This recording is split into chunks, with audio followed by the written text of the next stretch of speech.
Ideal گھٹیا بھی ہو سکتا ہے، بڑھیا بھی ہو سکتا ہے، ادنا بھی ہو سکتا ہے، اعلیٰ بھی ہو سکتا ہے، نیچے کا بھی ہو سکتا ہے، اوپر کا بھی ہو سکتا ہے۔ مثلا سب سے گھٹیا آئیڈیل کیا ہے؟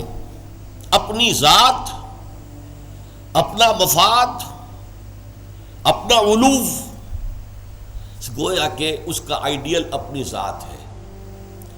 ذات کے لیے زیادہ سے زیادہ دولت، ذات کے لیے زیادہ سے زیادہ عزت، ذات کے لیے زیادہ اقتدار، یہ حاصل کرنا، یہ بھی ایک مقصد ہے، یہ بھی ایک نصب العین ہے۔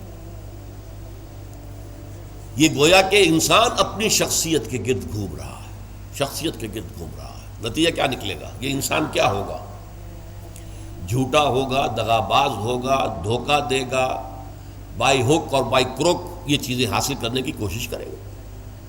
مقصد ہے دنیا میں سربلندی، جیسے کہ سورہ قصص کے آخر میں کہا گیا لا یریدون علوا فی الارض ولا فسادا، یہ زمین میں بلندی حاصل کرنا، اس سے تو فساد پیدا ہوتا ہے۔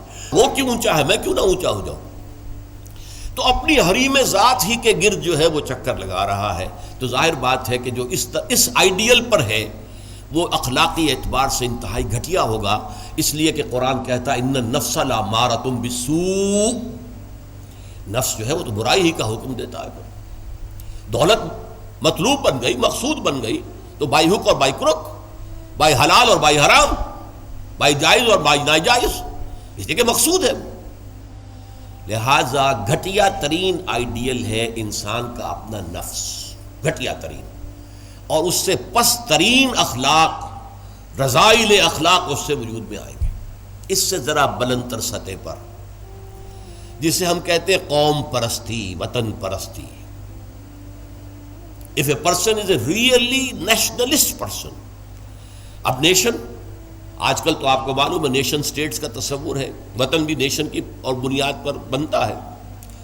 تو نیشنلزم قوم پرست، پہلا آدمی کون تھا؟ خود پرست، وہ پرستش کر رہا تھا اپنی، خود پرست، سیلف سینٹرڈ، اس کا مطلوب و مقصود اپنی بلندی، اپنی دولت۔ لیکن یہاں اس سے ذرا بلندتر ہو گیا معاملہ، میں اپنی قوم کے لیے محنت کروں گا، قوم کی سربلندی کے لیے، قوم کی آزادی کے لیے، قوم کی عزت کو برقرار رکھنے کے لیے، اپنے وطن کے لیے کٹ مروں گا، اپنے وطن کی آزادی کے لیے قربانیاں دوں گا۔ ایک بہتر کردار وجود میں آئے گا کہ نہیں؟ یہ شخص جو ہے اپنی قوم سے کبھی جھوٹ نہیں بولے گا، باقی دنیا سے بولے گا۔ آپ کو معلوم ہونا چاہیے ویسٹرن مورالٹی کیا ہے۔ اپنے ہاں وہ ایک بلی کے اوپر بھی ظلم ہوتا نہیں دیکھ سکتے، کسی کتے کے اوپر ظلم ہوتا نہیں دیکھ سکتے، لیکن دوسری قوموں کو ہلاک کرتے ہیں، اور وہ سمجھتے ہیں کہ ویپنز آف ماس ڈسٹرکشن ہمارا حق ہے، ہمارے پاس تو ہے، کسی اور کو نہیں ہم اچیو کرنے دیں گے۔ یہ مورالٹی ان کی، وہ اپنی قوم کے لیے ہے، کوئی جھوٹ نہیں بولے گا، دھوکہ نہیں دے گا، غداری نہیں کرے گا، اپنی قوم، اپنے وطن سے سچے ہیں۔ لیکن اس کے باہر نہ ان کی محبت ہے، وہ اپنے ہاں تو کہیں گے لو دائی نیبر ایز دائی سیلف، لیکن بقیہ قوموں کے ساتھ ان سے بڑا ظالم کوئی نہیں، انٹرنیشنل لیول پر آ کر ان سے بڑا جھوٹا، ان سے زیادہ فریبی، ان سے زیادہ دغاباز، ان سے زیادہ دھوکے دینے والا کوئی نہیں۔ لیکن پھر بھی کم سے کم اس شخص سے تو بہتر ہوا جو شخص اپنی ذات ہی کے اوپر سینٹرڈ ہے، خود پرست ہے، نفس پرست ہے۔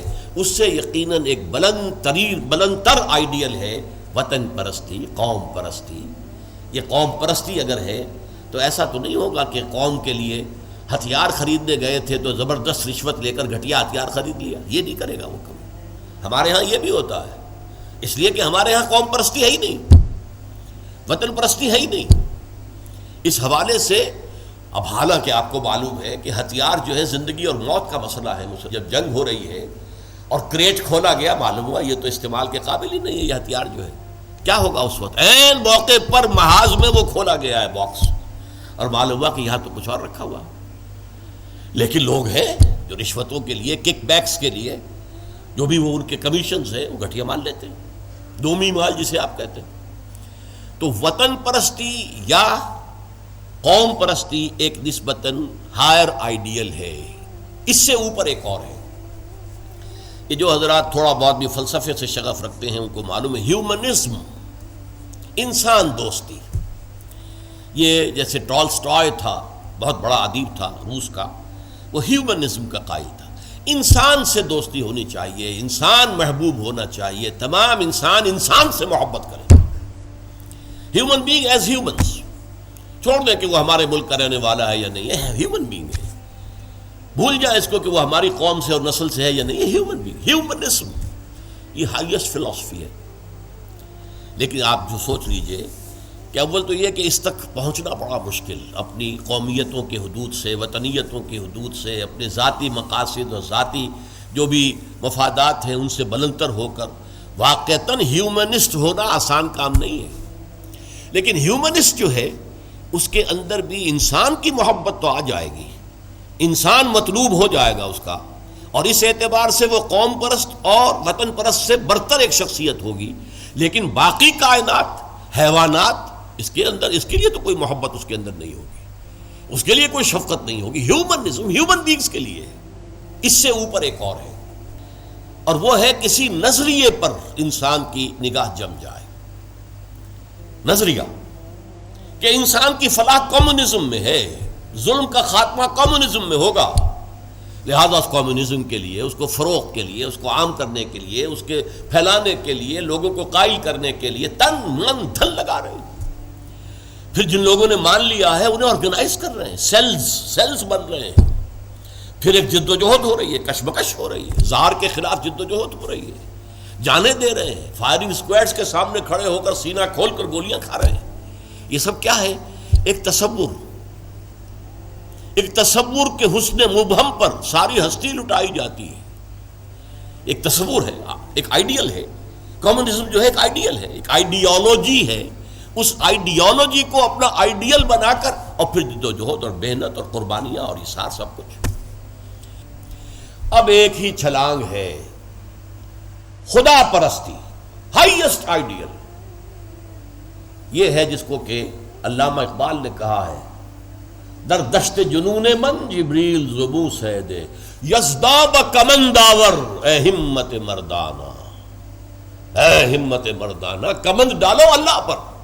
یہ اصل میں تشبیہ سمجھیے، آپ ایک اونچی فصیل پہ چڑھنا چاہتے ہیں، کمند ہوتی تھی پچھلے زمانے میں، اب کمند کو پہلے پھینکنا پڑتا ہے، آپ کا زور بازو ہونا چاہیے نا، جب تو آپ پھینکے کہ اونچا جا کر لگ جائے وہاں پر، جتنی اونچی کمند ہوگی اتنا اونچا آپ چڑھ سکیں گے، اس سے آگے تو نہیں جا سکتے۔ کمندی کہیں درمیان میں اٹک گئی ہے تو درمیان میں آپ بھی اٹکے رہ جائیں گے، ٹاپ پر تو آپ نہیں جا سکتے جب تک کہ وہ کمند جو ہے ٹاپ پر نہ لگے جا کر۔ تو یوں سمجھیے کہ پہلے انسان کو اپنے ذہن سے، اپنے فکر سے، اپنی سوچ سے اپنا آئیڈیل معین کرنا ہوتا ہے۔ Who is my ideal? میرا نفس؟ نو۔ میرا وطن، میری قوم؟ No. Human beings? No. Allah, he is my ideal. اس کی محبت، اس کے ساتھ خلوص و اخلاص، اس کے لیے جد و جہد۔ اب آپ دیکھیے، کمیونسٹ کے لیے محبت ہوگی، مزدور کے لیے محبت ہوگی اس کے اندر، سرمایہ دار کے لیے نہیں ہوگی۔ سرمایہ دار تو دشمن ہے، اس کا تو پیٹ پھاڑیں گے ہم، لہٰذا وہ محبت اس کی پوری یونیورسل نہیں ہو سکتی۔ اللہ کو جس نے آئیڈیل بنا لیا، اللہ منزل ماں کبریاست، میری منزل، میرا آئیڈیل، میرا مقصود، میرا مطلوب، میرا محبوب حقیقی اللہ ہے، یہ ہے ہائیسٹ آئیڈیل۔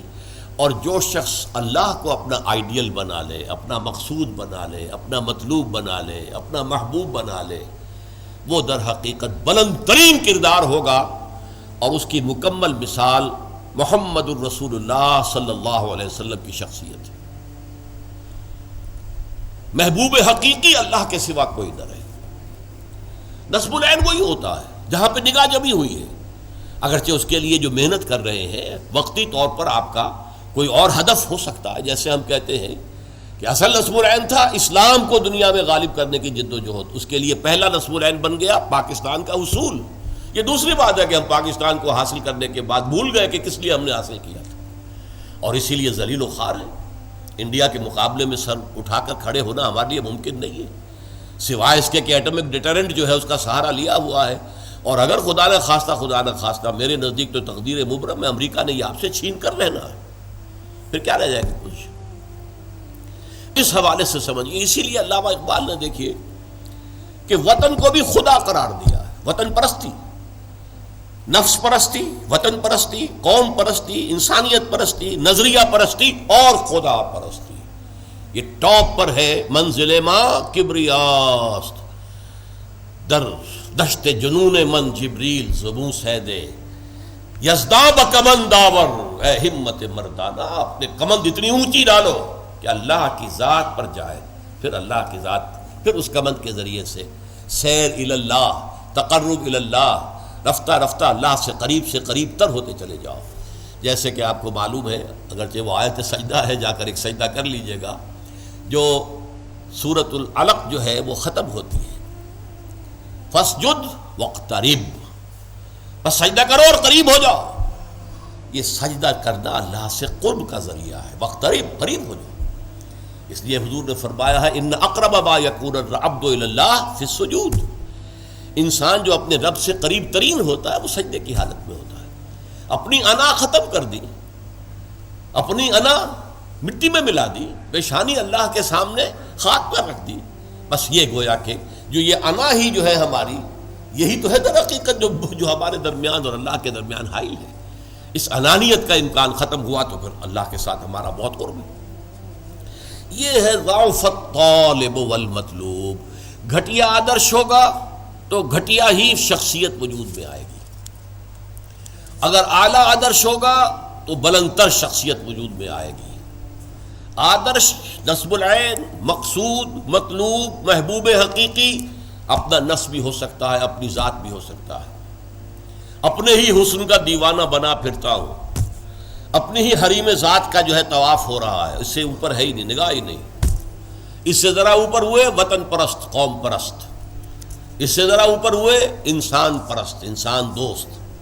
اس سے ذرا اوپر ہوئے ایک نظریہ، تصور، ایک تصور کے حسن مبہم پر کیسے ہستی لٹائی جاتی ہے، زندگی ترک آرزو کے بعد کیسے سانسوں میں ڈھالی جاتی ہے. ترک آرزو، یہ آرزو وہی ہے نصب العین. میں نے شروع میں کیا عرض کیا تھا، جس شخص کا کوئی نصب العین ہے ہی نہیں وہ تو حیوان ہے. کم سے کم وہ شخص بھی جس نے اپنے نفس کو اپنا نصب العین اور مطلوب بنایا، وہ بھی انسان تو ہے، گھٹیا ہے، بہت گھٹیا انسان ہے، لیکن وہ حیوان نہیں ہے.